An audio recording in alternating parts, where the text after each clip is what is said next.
120,000 people in Japan are still living in shelters, victims of the earthquake and tsunami in March. It's so sad, says Hawaii-born sumo star Konishiki. He just had to help. Brooks Baehr shows us how in a story you'll see only on Hawaii News Now. Growing up on the Waianae coast, he went by his birth name, Saleva'a Tisanoi. But when he began wrestling in Japan in 1982, he took the name Konishiki and became a mega star. Now, Konishiki is using his celebrity to aid victims of the disaster. Konishiki has faced many tough opponents. But what he's wrestling with now is by far the most powerful. This is video of what the sumo star saw as he drove through neighborhoods destroyed by the tsunami. It's proved that Mother Nature can do things that human beings think they can do with their machines or their high technology. It's like you cannot believe where you find cars in buildings and you have 20-ton ships on the top of a three-story building. It's like it's just something that you never imagine. It's like a movie, like, you know. A very tragic movie. An estimated 15,000 dead, as many as 10,000 still missing, and many more homeless. The saddest is, you know, losing their loved ones. And a lot of them are the kids that are left behind with, you know, their mom and their parents and their grandparents they can't find no more or passed away. Konishiki was in his Tokyo apartment when the quake hit. It was 2:46, in fact, in the afternoon. And one of my golden retrievers was like crying, and right after that, boom, everything hit. The TVs flying off the tables and mirrors like falling off the walls. But we're far away now, it's Tokyo.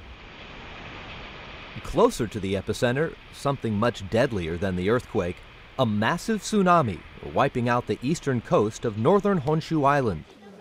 The government and charities set up thousands of shelters, but food and other necessities were scarce. So a month after the disaster, Konishiki organized his own relief effort.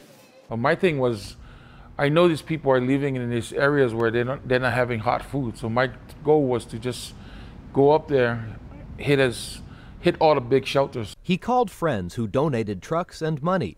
He dipped into his own savings to buy fresh produce and loaded up for a trip that took them to 5 shelters. Try having 2,300 people standing in line, and you want them to eat it hot. I always try to let them know, hey, we're still 2 hours away. We're still cooking.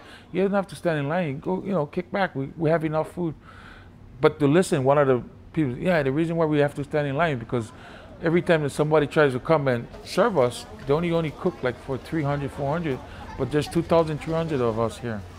I thought, don't worry, I came with a lot of food. Konishiki didn't just organize the relief effort, he helped cook and serve, and he wasn't the only big name working the soup line. Waianae High School graduate Fiamalu Penatani, who wrestled under the name Musashi Maru, lent a hand. It's the human side of who I am as a human. Musashi Maru is the same. We just low down earth people, man, like local boys who want to try to help any way we can, and, you know. 600 pounds of chicken, 1,000 onions, cases of carrots, and an estimated 5,000 people fed. Seems like a lot, but the need is enormous. Tomorrow night at 10, find out about Konishiki's plan for more aid, and follow him inside the shelters to see how a sumo star turned cartoon character can produce smiles where they're needed most. Until then, I'm Brooks Baehr for Hawaii News Now. You know, so many people look up to him for his moves in the ring, but after seeing this, he truly is a hero. Oh yeah, superhero. And you got to remember the guy's big-time star over there. Big-time star, and they're all he's making people smile now. Yeah, really inspirational. Well, still ahead, a new look